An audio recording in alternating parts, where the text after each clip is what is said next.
I spoke to Ilyana. She has still not accepted my absence. That's not surprising. She has suffered much since you left. She had toughened against the pain. But now that you are back, she would not know how to react. I understand her anger. I pray for things to improve with time. You are not the sole cause of her unhappiness.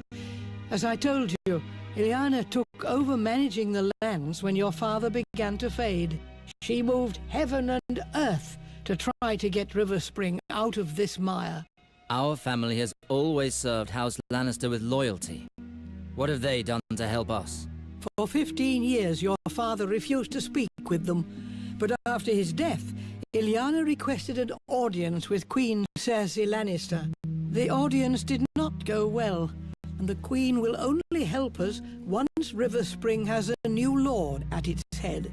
So your sister worked towards this end. Riverspring has belonged to House Sarwick for generations. Ilyana has refused to marry a lord from any other house. So, the Queen has chosen a man for your sister. Who is it? Valar, your father's bastard son. Your half-brother. Valar? I left Westeros hoping never to hear that name again. It is out of the question for my sister to marry him. He shares our blood. How can the Queen condone a marriage which goes against nature? You realize that if Ilyana were to wed another lord, she would take her husband's name. Being a bastard, Valar has no family name. It was the only solution to keep Riverspring for House Sarwick. Why choose Valar for a suitor? What does the Queen want? From what I heard while accompanying your sister to King's Landing for her audience at court, Valar distinguished himself through his exploits. I know that the Queen enjoys surrounding herself with strong, devoted men. That is the case for Valar. By giving him this gift, she ensures his loyalty and increases her power. But Valar was just a squire when he went off to war with me.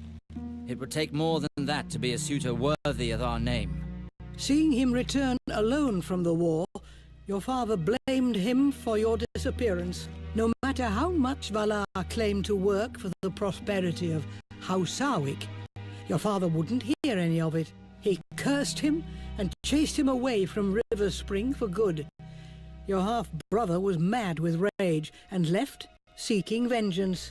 Apparently, he spent several years at the Citadel, using education to compensate for his low birth. A maester cannot become a lord. He never became maester, but stopped at the rank of acolyte. He learned the art of war, studied the higher mysteries, and forged links. He was then thrown out of the Citadel several years later for studying the forbidden arts. He's been a sellsword ever since. His reputation spread quickly, and royal ears heard of him. In 2 years, he went from simple soldier to the Queen's Guard. He moves in the shadows. The nobles of the court fear him. Valar. He has taken too much from me already. I cannot just stand by while he marries my sister. There is something else of which we should speak.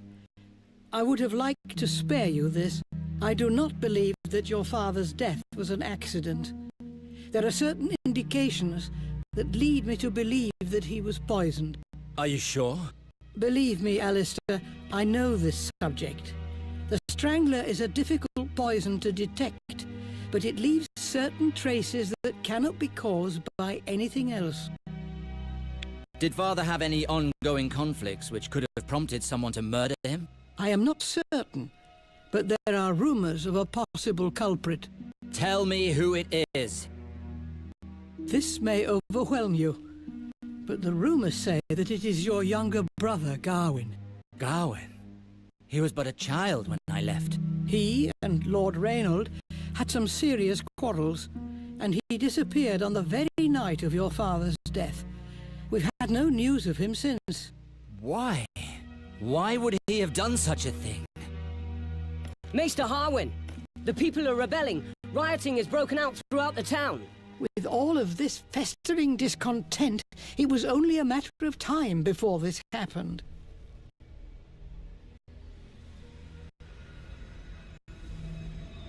Tell me, does the River Spring Guard have the situation under control? For now, they are securing the entrances to the castle. Barricades protect us from a direct attack. But the streets are inaccessible to us. We have too few men. The guard is overwhelmed. Who is behind this revolt? I think I know who leads them. I crossed paths with a certain Tyrek when arriving, a rabble-rouser, telling the people to take up arms. Tyrek? I heard some guards say that he was getting people worked up in the marketplace. How did things get this far out of hand? Well, the lords left the castle after the burial, with their fine clothes and all. Whereas the villagers are starving, all of this flaunted wealth must have pushed them too far. Everything erupted. The villagers began to attack the lords, taking them hostage. You said that the revolt is being led from the main square. We must go there immediately. Captain Ryman says that it's impossible. Our men are barely managing to keep them at bay at the castle doors. There are not enough of us to attempt an escape. Where is Captain Ryman? He is at the doors. He's the one that ordered the barricades. 7 hells! If Ryman deals with it, the revolt will end in flames and bloodshed. River Spring has already suffered too much. I must join Ryman. River Spring needs me. I will not watch our land fall into ruins without acting. Very well, but I beg you to be careful. You are a Sarwick. Act as a liege, Lord Alster, and know that your acts will have consequences. I will do what must be done. I am sure you will.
Can't get close.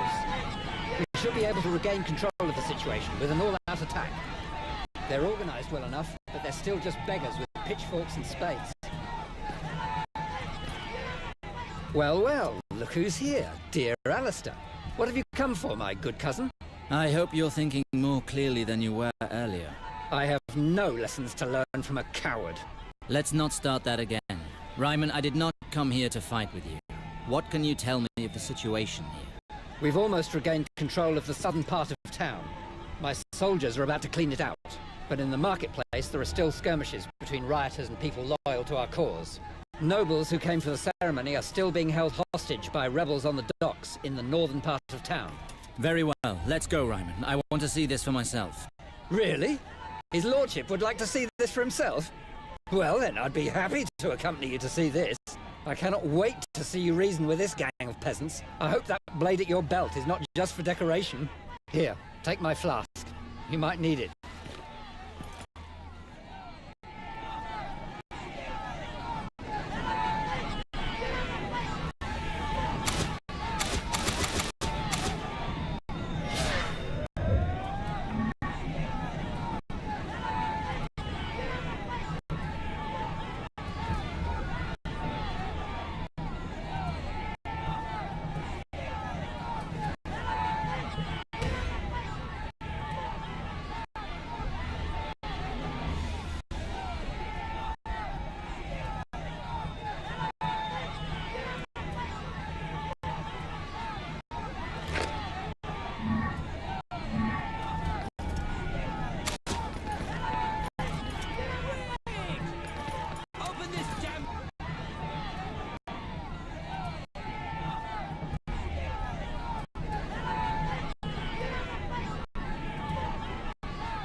Ah, there you are, Captain. We were about to execute these men. They must learn who's in charge here. These people must have committed serious crimes if they are to be executed. They were amongst the rioters. They must be guilty of something. If you execute people without reason, the situation will only grow worse. Allow me some time to question them. What shall we do, Captain? These vermin don't deserve such kind treatment. But fine. Let's see what my cousin is made of.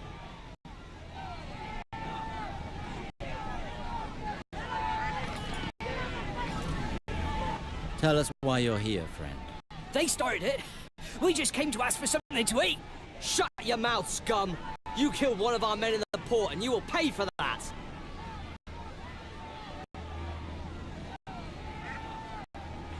This guard claims to have seen you at the port storehouse. I was there with the others to demand food, my lord. But I'd already left when that guard got an axe through the head.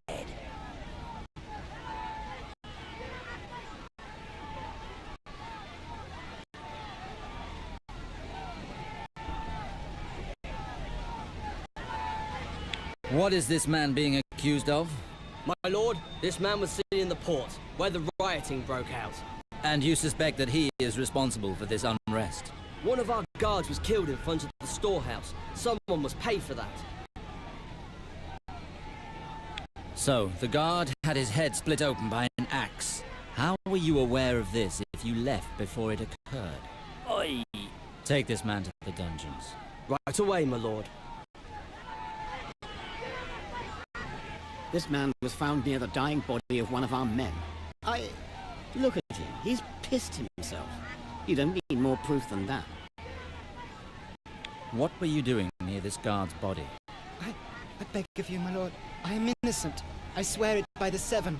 That is not what I asked. Why were you close to the body? I am innocent. I did nothing. I killed no one. This man apparently killed the guard. Everything leads us to believe it, my lord. We found him carrying an enormous knife.